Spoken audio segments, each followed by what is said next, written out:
And welcome, Hoosier fans, to this week's edition of Banner Monday, where we begin each week the best way that we know how, and that is by talking IU and Big Ten basketball. It'll be a little bit of an abbreviated edition this week. We're not going to do a mailbag, but we'll have Mike DeCourcy here to talk about the Big Ten. That is coming up here in just a moment. A couple quick housekeeping notes off the top. Number one, of course, we will have the IU Rutgers postgame show for you on Wednesday, immediately following that IU Rutgers game, and then Assembly Call Radio on Thursday. Make sure that you keep SeatGeek in mind for tickets. Use the URL iutickets.shop and the promo code assembly. That URL iutickets.shop will take you right to the IU listing on SeatGeek, and the promo code assembly will get you $10 off your first purchase. And then Home Field Apparel, of course, go there for all your Indiana apparel needs, and the promo code assembly20 will get you 20% off your entire order at homefieldapparel.com. All right, and now, as he does every week, I am pleased to welcome in from the Big Ten Network, the Sporting News, and now as a bracketologist for Fox, one of the hardest working men in college hoops, the venerable Mike DeCourcy. And Mike, if I were to give you even odds, which side of this bet would you take? A randomly chosen Big Ten team winning at home, or a Pittsburgh Steelers head coach making it to the Hall of Fame? That's a good question. Post merger, we kind of know that that the Steelers are doing pretty well, but it's been just amazing to watch, and I think some of it comes from the strength of the league, and teams know they have to protect home court. It starts there. I think it morphs into a lot of different things, but it starts there with teams playing desperately at home. I think there is a feeling, a slight feeling in some circumstances of from the road teams of inevitability that we're probably not winning here anyway because nobody wins on the road. And I also think that some of it is the way the games have been officiated and the physicality that is allowed now. All of a sudden, I don't really understand why we're headed in the direction that we are. But there's physicality that's allowed, and I think that tends to favor the home team. Yeah, I don't think that it's been that uneven, but I do think that there is a slight advantage and to the home team when they can be physical, and then the crowd gets behind them, and that I think those things feed on themselves. So I do think that plays into it. But a lot of it comes from the strength of the team. When you've got 12 teams that are legit out of 14, and they're playing at home, they expect to win. So even though one of the teams that's coming in is likely to be legit as well, it's still really hard to deal with a good team playing at home. Do you think that some of it might be that we just have, in this day of age of more guys moving and more guys going pro early, there's just not quite the same continuity of teams and maybe not quite the same experience level in the backcourt. Because when you talk about teams that do well on the road, it's usually experience-laden teams that have been together. They've been through battles. Do you think that's part of it or no? No, because it doesn't affect other leagues. There's less continuity everywhere. And, the Big Ten, for instance, lost Amir Coffey and lost Nick Ward and lost Iggy Brasdeikis. All three of those guys gone, could have made their teams significantly better. But those three teams are all still good. The Atlantic 10, I don't know. The Atlantic Coast Conference, I don't know that they lost the equivalent of those three players. Carolina did, but they were I suppose Kobe White was to some extent not expected to go after 1 year when he was recruited. But very early on, it was clear, and they signed a replacement at his position anyway, Cole Anthony. Now him being hurt impacts that conversation. But they didn't expect to have Nasir Little this year. They knew they weren't going to have Cam Johnson, and they still don't have any good wings. So it's not like that news flashed on them. Gee, hey, Nasir's going pro, really? Everybody knew he was one and done. He didn't even have a good year, and he left. So I don't think that's the reason. I think it has more to do with the teams actually being stronger in the league and that making it harder to invade their territory. And them knowing when they go on the road, it's going to be really hard to get a win. Where are you getting a win? You go to Nebraska. Purdue's lost there. And they're not the only ones that have lost there. So, Northwestern is the only team so far that hasn't beaten an NCAA tournament contender in the league. And they have only had, 2, 3, 4 opportunities, whatever it's been. So it's not like we're saying, oh, gee, shame on you. You haven't done it yet, because they came real close last Wednesday, I think it was. So I think it's more the strength of the league and teams really, that the core of it is that. And then it's the other factors that go along with that. Yeah. All right, so let's talk about Indiana. The Hoosiers went 2-0 this past week with a couple of home victories, although the feeling coming out of those two victories could not have been more different. Right. How do you assess the Hoosiers week? Well, if what happened on Saturday, and I don't mean the win, I mean if what happened to create the win stays in place for and I don't mean they have to be that team every night. Nobody in this league is this. I mean, Michigan State on Friday night was the best team in the league by leaps and bounds, and on Sunday afternoon, they were awful. So I'm not saying you have to be the same level of team every night, but you have to be the same combination every night. Even if your guys aren't playing well, they've got to be the same guys. And Devontae Green being the obvious example we're talking about here. And Arch was not subtle in his Friday comments when he said, it was one of my favorite quotes of the season, when he said, you have to be about the right things when it's not your night.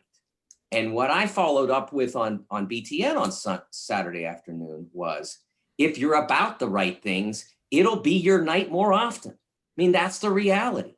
If you are about, like, Devontae comes into Saturday's game, doesn't start, probably shouldn't start based on his skill set and where he fits into this team, doesn't start, comes in, what's the first thing he does? He gets them a extra possession. What's the second thing he does? He throws a beautiful entry pass to Deron Davis. Those things don't go unnoticed. Players don't think people notice. I mean, how do basketball fans consume their content? Well, they're watching the game and there's somebody on television telling them that's a good play. So if players only think that fans understand that they're good, or scouts understand that they're good when they make a basket, they're sorely mistaken, because lots of guys who aren't good make baskets, but not many guys who aren't good make those two plays. So he does those two things, and then he gets more time because there's no reason to take him out. He's doing what he's supposed to do. So now he's on the floor more. And then he goes out and he makes that beautiful, unbelievable drive, and he makes some shots. And now he's had a good day offensively, and he's played the way his coaches want, and the Hoosiers win. Everybody wins. But when you come out of the halftime locker room down to one of the established weak teams in your league. I mean, I don't think it's unfair to call Northwestern a weak team. After they won I think they're still 4 games under 500.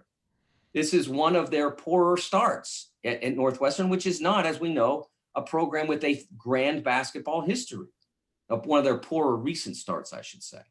And so you're down to that team on your home floor, and you come out of the locker room at halftime. I don't know what Arch said. I don't know what the other guys in the locker room said, but I know they didn't say, hey, first trip, why don't you go out and take on 3 guys and take a guarded 14-footer in the lane? When I saw that, I almost fell out of my chair. And I thought that it was really, really a intelligent and courageous move by Arch.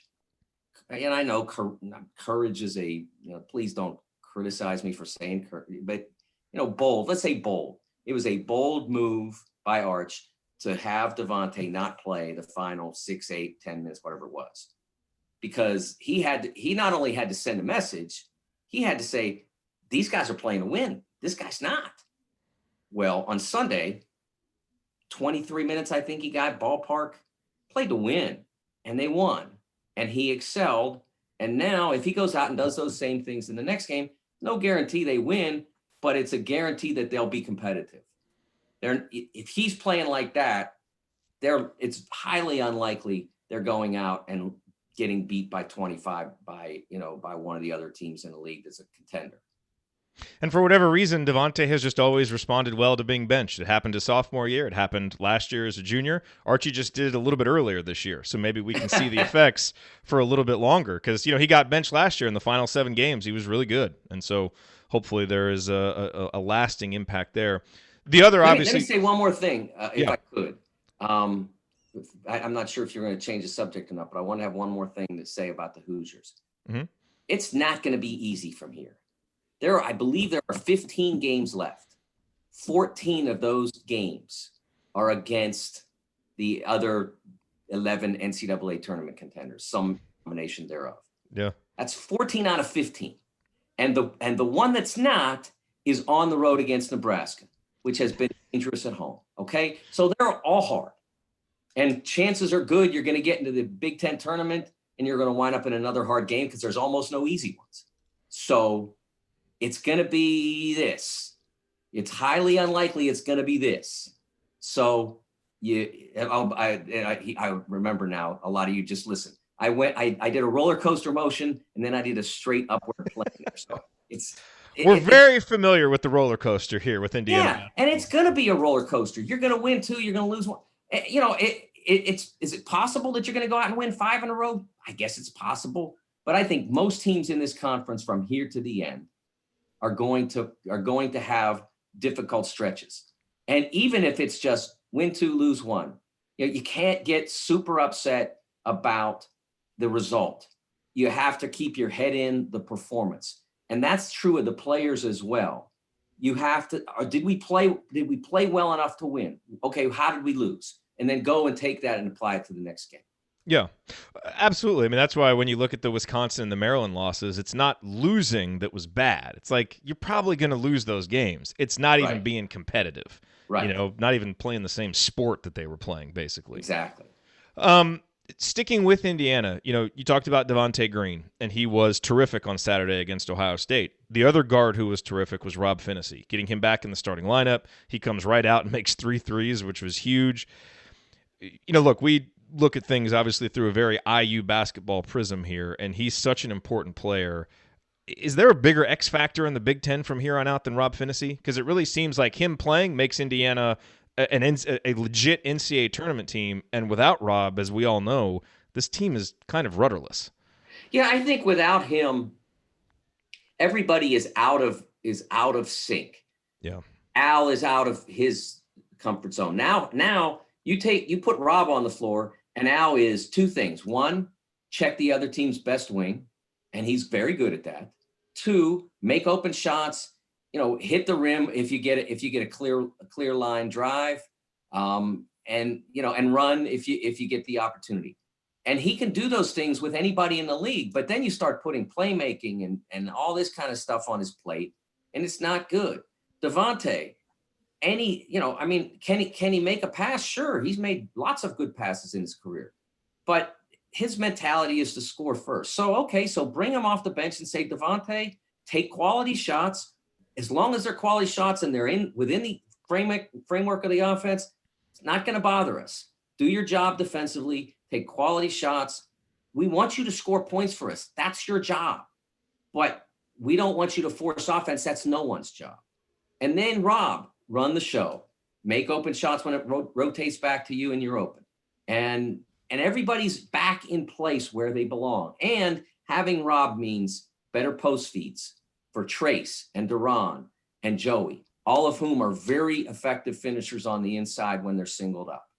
And so everything works better in this rotation. Honestly, I don't know why it took so long to get to this, but I left Saturday after listening to Arch in the press conference in his interview with Lisa Byington on Fox. I left Saturday convinced that this is the way it's going to be.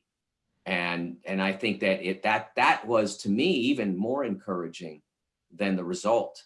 The fact that he said that this is the way it's going to be going forward, or at least hinted at that, and as well as Devontae performing the role that he's supposed to play and doing it as well as he possibly can. You would certainly think so with health. I mean, I think health was the only thing keeping Rob out of the lineup. And then, it finally looks like he's starting to get healthy, although he got a little banged up at the end of that game. So hopefully he is okay and ready to maintain that starting role down the stretch. Speaking of which, Indiana Wednesday goes on the road and plays Rutgers. Then you face Nebraska after that. And both of these are really tough games. I mean, Rutgers is legit. Nebraska is one of the best, home court advantages in college basketball. And yet you look at this, and it does feel like two of the more winnable road games. They are obviously very losable, no question. But when you compare them to some of the other ones Indiana's going to have, you look at these. It's like if you're going to get a road win, these would be one of the. Do you have the schedule within? Do you have the other road games in front of you? Yeah, I can pull them up. So we've got these two, obviously, at Rutgers, at Nebraska. Then you've got at Penn State, at Ohio State, at Michigan, at Minnesota, at Purdue, and at Illinois. So I would put Rutgers toward the top third of degree of difficulty winning there. They are phenomenal at home. I mean, they've beaten some of the best teams in the country, like Seton Hall. Now, I don't know if Seton Hall was 100%. I don't think Miles Powell was playing much then and playing effectively, but they just obliterated them. And I think the RAC is a brutal place to play, and their fans are into it because they know, they can see the light, man. It's been 28 years, 29 years, and they can see it. So they are into it. And we have not played well there recently, so all IU fans are familiar with this. Yeah, I think now Nebraska, although it's a more difficult game on paper because we've seen teams go in there and struggle. It's certainly among, if you listed those games 1-8 or whatever it is, that would be one of the, that would be the one most winnable game of all of them. Even though, like you said, Pinnacle Bank Arena, tough place to play. Their fans are fantastic. Love Nebraska fans. They show up, they cheer, they give their team a good home crowd advantage. But their team still is in progress. It's very much at the start of that progress. So the beauty of what they did to Nebraska, or to Purdue, for instance, is that you can tell your guys, or maybe even what they did to you on that Friday night a couple weeks ago. You could tell your guys, look, man, you think this one's a night off. It's not. You've seen them yourself. You saw what they did to Purdue. There are no easy road games in this league, and so you got to play. And so there is that advantage that, guys are looking for easy nights. And every college player does it. And when you get trapped into a schedule where there are no easy nights, it becomes a real mental grind. But you have to get the wins where you can get them because there are no easy nights in any building. And that, like I said, I gave you 15 games left, not a single easy night. Unless someone in there just gives up, and I don't see that happening because every team in there knows they got a shot. So fair to say that if Indiana comes out of these next two with one win, you feel really good about it? Absolutely. Yeah. If you can get one of those two, that would be fantastic. Because I'm telling you, there are going to be good teams in this league that go close to 500 ball, winning almost all their games at home and losing almost all their games on the road. They're going to be good teams, and maybe some of them won't even get in. But it's going to happen because that balance is just really amazing. All right, so here's a challenge for you. Power rank this conference. Oh, yes. Yeah, I was trying to do that before we started, and I don't really know where you go with this. A lot of me wants to say Michigan State's first, and everybody else is tied for second or 12th, however you want to say it. Michigan State is definitely first, and I'd have to go Maryland second, but when you do that, you have to you realize that they haven't had much success away from home, and they were awful in their most recent road game. So you don't feel great about that, but definitely they would be the second place team. When I did my bracket today, they were the second highest seed of the teams. And then Ohio State, now, Ohio State, I still have on the 5 line, but they're 1-4 in the league. They're tied for last place. It feels weird. And then the next one after the other 5 seed is Michigan. And again, another team that is struggling right now, mostly because of injury, but also because the other teams in the league make you struggle. So it's a really odd deal to do that. But there has never been a conference in college basketball like this. The Big Ten, the Big East, the difference between the Big Ten and the Big East this year. Big Ten has 14 members, 2 that have no shot unless they somehow pulled off the miracle of all miracles and won the Big Ten tournament. So 12 out of 14 with a shot. And the Big East has 10 teams that are all quality. I mean, DePaul came into the league year with a shot.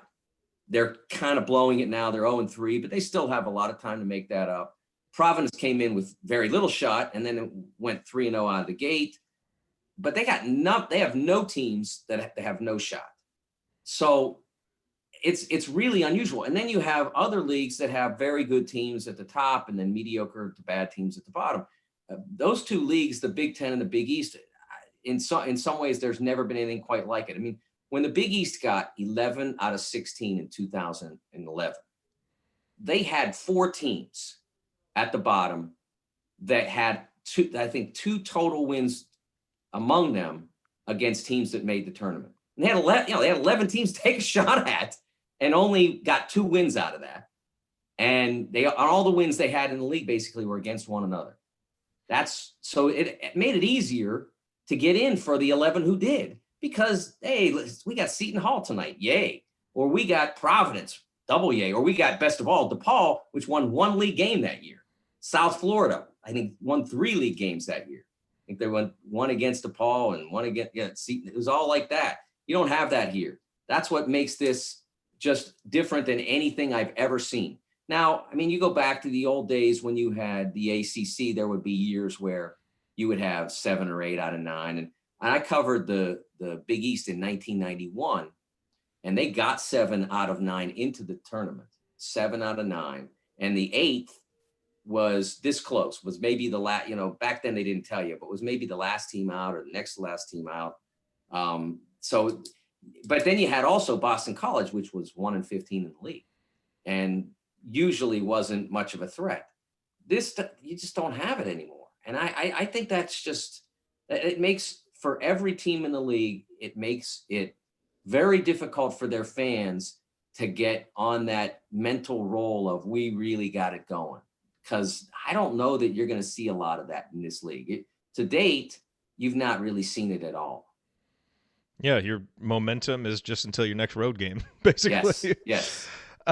What players have kind of stood out to you since Big Ten play began in earnest again, a couple weeks ago? Has anybody really jumped out in terms of they're really playing better or they're not playing as well as they were? Well, I think that to some extent, one would have to go back, and Minnesota at the start of the year, they weren't winning and they weren't as featured in some circumstances. And so people didn't, and I myself included, didn't really notice much about Daniel Latour. We all knew him, we all liked him, and we all thought he was going to be a good player. But now he gets, into the league, and they start to win some games. I think they're 4-2 in their last 6. And all of a sudden you're watching him and you're like, the mock drafts, the first mock drafts, I mean, I don't think he was even like in the picture. And now he's like 10th, because it's like, oh my God. I mean, this guy's one of the best players in the country. There are not 5 guys in college basketball. And I can't speak for the overseas guys. There are not 5 guys in college basketball that I would take over Daniel Latour as an NBA prospect. There are not. I mean, Anthony Edwards, yeah. If you want to count Wiseman as a quote unquote college player, yeah, I'd probably take him ahead. But the list gets really short after those couple guys. Oturu has everything, and he's he plays hard. He's a great kid, really bright. There's everything you'd want in him. Luka Garza has continued to excel. Cassius has gotten better, Sunday notwithstanding. He was very poor on Sunday. Was not Purdue. He does not do well against No-Gel Eastern. That's a bad matchup for him. The less he sees in No-Gel, the better. But he's been really good up until that game. So those guys have been the best players in the league to this point. And I can't say enough, and I think I might have gone on this this rant before about Jalen Smith.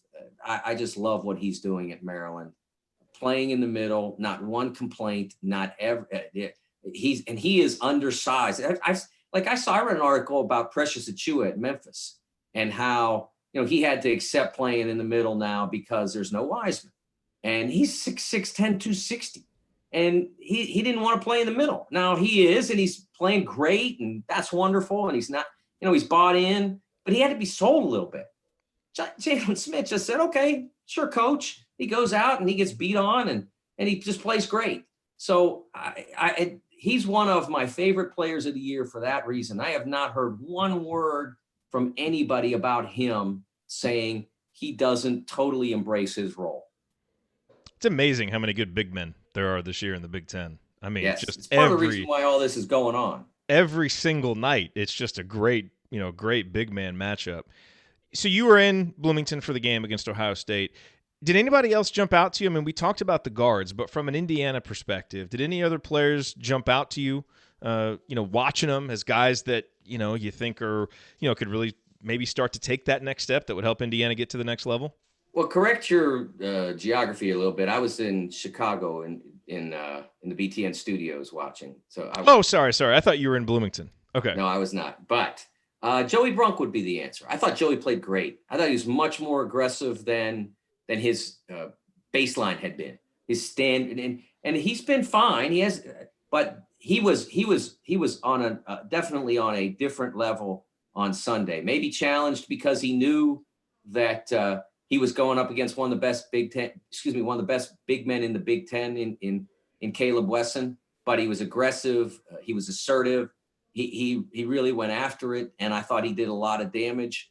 And that combination between he and Trace worked much better in that game than in some previous games. And so, of all the players out there, aside from Devontae, I would say his performance deviated the most from his baseline. Now, that's not to say that he was one of those players who was not buying in. I would not say at all. He played better. That was all I'm saying. He didn't have to change his approach or his attitude. He just had to play better, and he did. He was, if you look at his numbers and just if you watch the games, he was one of the worst post defenders in college basketball last year at Butler. And, this year he's not great. He's in the 37th percentile defending post-ups, but that's a lot better than the 8th percentile. And, yes. More than the numbers, you just saw it against Caleb Wesson. I mean, he just made it tough. He just played hard. And that's what he's been bringing, and he's just become a real consistent force on both ends, which is great to see.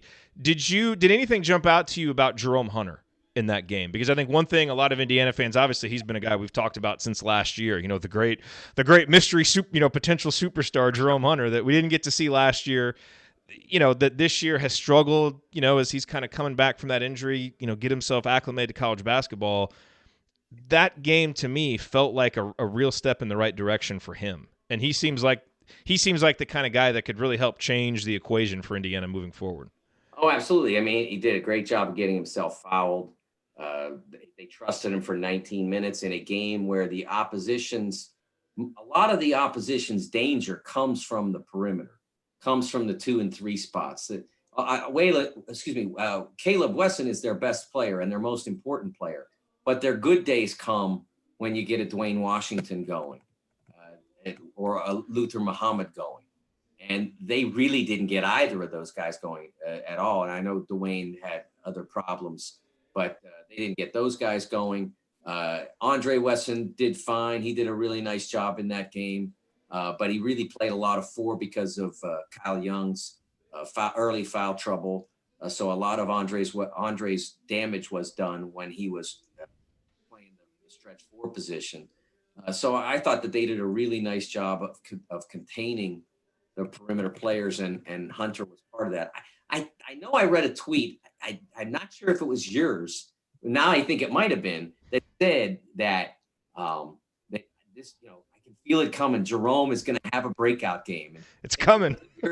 But maybe it was someone who was thinking like you. But it was absolutely mine. Well, there you go. And so One, I'm paying attention. Yes. And two, I think there's a point there. Getting himself fouled. And again, it's in a game where every possession, at least through the first 38 minutes, was pretty much life or death. I mean, there weren't very many possessions you could just say, oh, well on. And so for him to be as active and involved and get as many minutes as he did in that one, I could certainly see where you're coming from. Last question for you, Mike. I always like to ask what games you're looking forward to, but it kind of feels like every game is really important and potentially like really fun and watchable. But do any in particular stand out outside of the IU games this week? Well, first of all, I would say that for Wisconsin, every week for everybody's an enormous week, but for a particularly enormous week for Wisconsin, they've got Maryland and they've got Michigan State. I think the way I remember it, I think Maryland's coming to them and they go to Michigan State. The Friday doubleheader, I believe it's on FS1. I'm not sure if they're both on FS1. Wisconsin, Michigan State, Michigan, Iowa. Wow. Doubleheader there. You look, we do this at Big Ten Network every week on the Big Ten and Beyond show. We highlight big games of the week. And usually they pick out games between ranked teams and that sort of thing. And toward the end of the year, we might pick out a bubble game and that sort of thing. But, I joke in the meeting now, I say, just put the whole Big Ten schedule up there. Yeah. They're all unbelievable games. Especially since the second highest ranked Big Ten team is 13th in the conference. I mean, it's just that kind of season. It is that crazy. It really is. And, every time you look at the net rankings and if you don't trust them, you can go to Ken Palm and it's a similar story. You're looking at 12 teams in the top, 50, 55, 45, but it's all right there in the picture. Yep. Well, Mike, thank you. We always appreciate your insight and look forward to talking with you next week after maybe 2 road victories for Indiana. No, just kidding. We'll take one. We'll see what happens. Yeah, we'll take one. Enjoy. Yeah, thanks, Mike. Thank you, Jared. All right. Always appreciate Mike DeCourcy being with us here on Mondays to talk about the Hoosiers, to talk about the Big Ten. I am going to have to get out of here. No mailbag this week. I know I said last week, that I might not be able to do Banner Monday every week, and this was kind of one of those weeks where I don't have time to do the full one, but wanted to at least get in here, talk with Mike, because it's always great talking to him. So I will just close with a reminder, if you didn't hear Ryan and I talk about this after the Ohio State postgame show on Saturday, we've got an event coming up Saturday, February 8th in Bloomington. Our whole team will be up there. Andy, Coach, Ryan, me. We will all be up there in Bloomington for that game. That is our annual pilgrimage to Bloomington. And after the game, immediately following the IU-Purdue game, which starts at 2 Eastern, I believe it's at 2 Eastern tip, we will be at Switchyard Brewery, and we will do a live post-game show. It's going to be us, the Crimson Cast guys, going to do a live post-game show. So if you can be there, if you can be in town, we would love to have you come out for that. It'll be a really fun night, breaking down that game. Hopefully, obviously, it's an IU win, and just the opportunity to be able to see you, meet you, shake your hand, thank you for being part of this Assembly Call audience and community would mean a lot to us. So if you're going to be in town, let us know, and we will plan to meet you there at Switchyard. You want me to take that off? You want to come say hi to everybody? The show's almost over. Okay, here. Come say hi.